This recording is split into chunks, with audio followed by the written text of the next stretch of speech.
कोणाला पाहिजे असेल नसेल आणि माझी सेवा करून त्याच्यात मी थोडी मोठी सेवा करण्याचा प्रयत्न केला.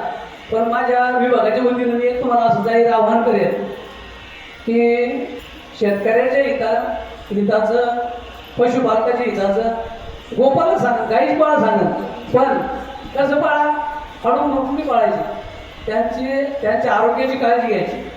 आता पशुसंवर्धन विभागाच्या वतीनं वर्षभरात वेगवेगळ्या लसी उपलब्ध आहे, त्या वेळेच्या वेळी दिले गेले पाहिजे.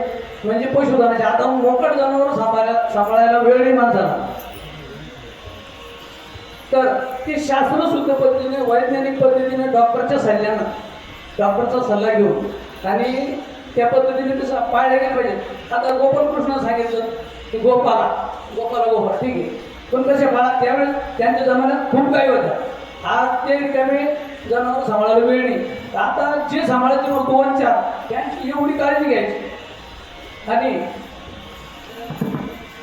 आता वेगवेगळी लसी उपलब्ध आहे. आता तुमच्या माहितीसाठी सांगतो, आताच्या वातावरणामध्ये लंपीसारखा रोग आपल्याकडे डोकं करून पाहतोय, तर आमचं पशुसंवर्धन खातं त्यासाठी अतिशय तत्पर आहे.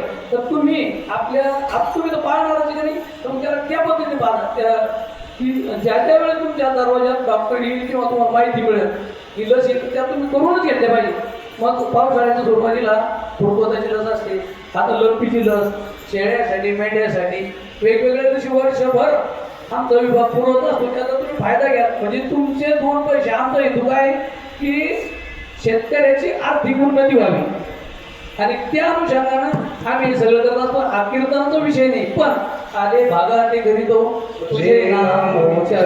मी त्या विभागाचा एक पाहिला असल्या कारणाने माझं कर्तव्य बनतं की हे तुमच्यासाठी आणि तुमच्या फायद्याचे कीर्तनाचा विषय नसला तरी, म्हणून याच्यावर 2 शब्द बोलण्याचा प्रयत्न केला.